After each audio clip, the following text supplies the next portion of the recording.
Oh, Dad, I have a proposal for you. Seems there's a woman in Roz's building that'd like to go out with you. Roz says that she's got a wonderful personality. Oh, I guess that means I'm the pretty one. That's cute. Notice when you say that someone has a great personality, what do you envision? Usually, if they're real pretty, you would say, God, is she a knockout? And then Dad would say, really? But does she have a good personality? But usually it's one or the other. And you're going to have both. And that's cool. This is Dr. Ellen Kenner. You're listening to The Rational Basis of Happiness. And I want to welcome Tom to the phones. Tom, welcome to the show. Well, thank you for taking my call, Dr. Kenner. I'm enjoying the program this morning. Got a question for you, and I hope it isn't really too trivial. Okay, go ahead, shoot. It's fairly important to me, so I figured I might as well give it to Good for you. I started dating somebody, and, we kind of, let's say, hit it off. But I've noticed that this person is trying to change me. Okay, how old are you? How old are you, Tom? I'm in my late 30s, and she's in her early 40s. Okay, and so tell me about the changes.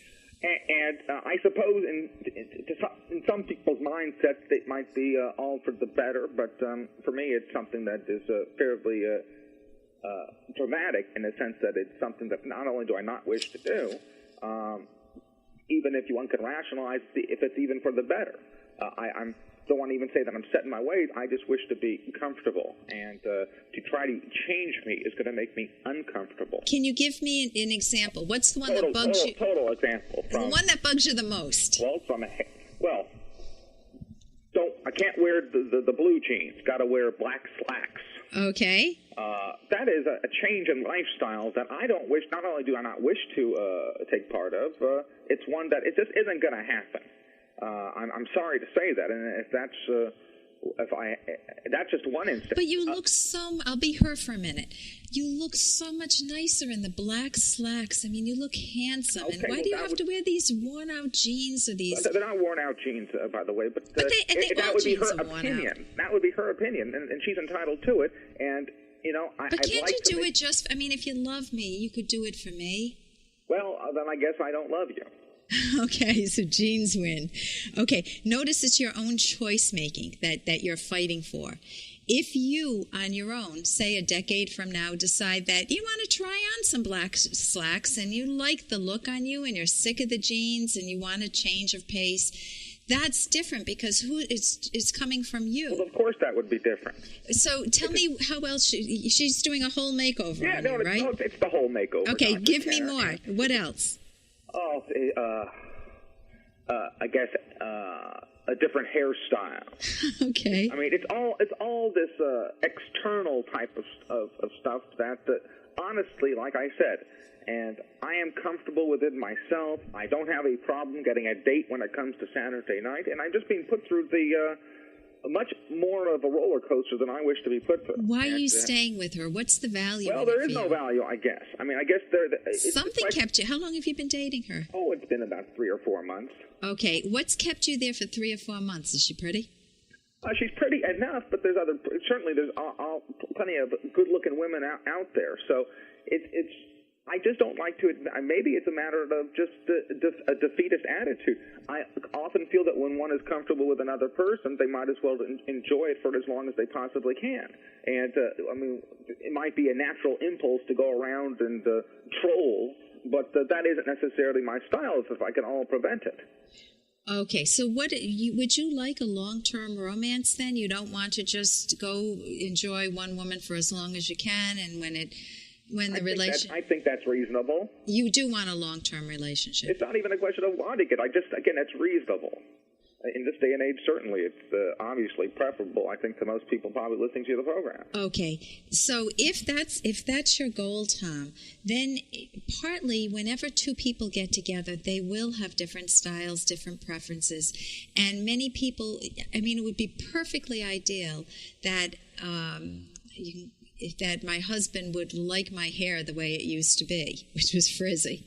He doesn't. Well, luckily I didn't either. But let's say I did like it, then we have a conflict. And sometimes those small things which are not moral issues, it's not like lying or cheating or stealing. So losing weight was another one of them. Losing weight is another one of them. But when we first got married, I became a fabulous cook. I was cooking from Playboy cookbooks. I was a gourmet cook. And my husband put on 20 pounds in the first year, and I looked at him, and he was less attractive. And I told him so, and he took off the weight, and we both won. And he told me at a certain point that I was putting on some weight. Now, if you see me, you can't believe that because I'm very thin. But I started losing the weight. Dr. Kenner, I'm sorry. I just come from a point of view where that if you really care about somebody, I mean, it's one thing to give a subtle hint that's very discreet and it goes almost unnoticed, except to the person that you're talking to, and they pick it up so slightly that they don't even realize that you're even bringing it up. That's one thing, and I have nothing against that.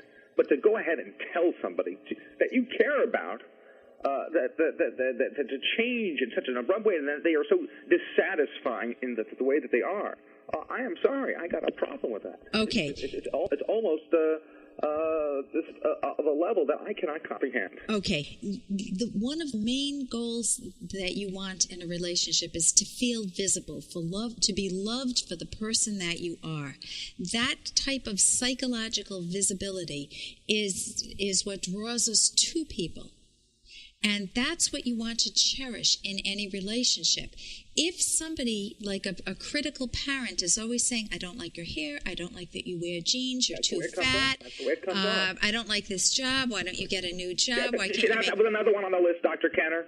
Okay, well, these are major, and not the jeans, but, the way you wear it, that's an optional one. It's not more. I have a job where I have to arrive or so early in the morning that by the time late afternoon comes around, I am tired. Okay. And apparently when that person's getting off work is the time that she wants to do stuff, and I'm sorry, I am done.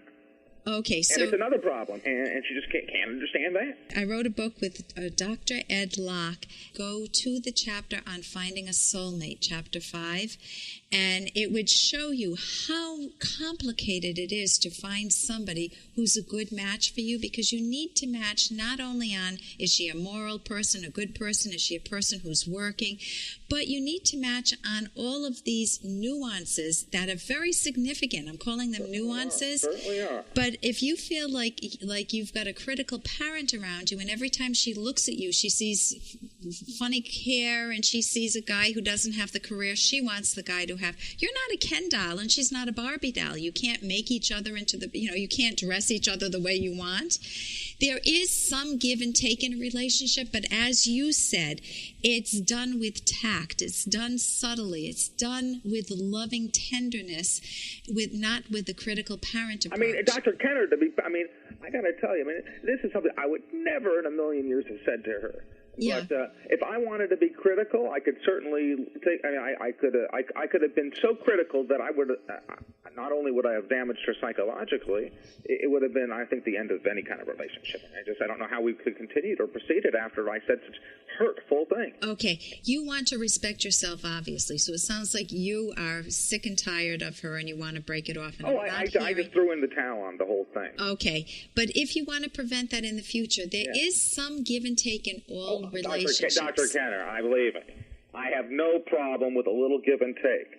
But when each and every day there's something new, and then she discreetly kind of tells you, well, she didn't tell you everything at once because she wanted to kind of slowly go in. It was a total makeover by the time we were all We're at the end of the hour. I'd love to continue talking with you. If you want to call up with maybe a solution for yourself on another show, I'd love to hear from you. Thank you so I'm much, Dr. Ellen Kenner on the Rational Basis of Happiness, and we'll speak with Dr. John Lewis another week, and we'll talk about the law officer another week.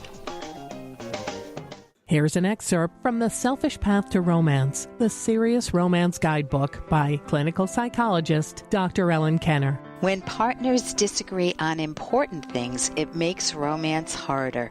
But what about small optional things? Let's say your partner was brought up in a poor home and hates to see the water running in the shower for more than 5 minutes. Or you like the bed made every day and your partner thinks it's not a big deal. These are examples of differences that all couples encounter. It's rational to make a compromise on such things without either partner being a martyr. For example, your partner might grasp that you are now financially better off and that it's okay to take a longer shower. Your partner may choose to make the bed, or you may agree to make the bed together. Or you can decide that it's not a big deal whether it's made at all. You can download Chapter 1 for free by going to drkenner.com. And you can buy The Selfish Path to Romance at amazon.com.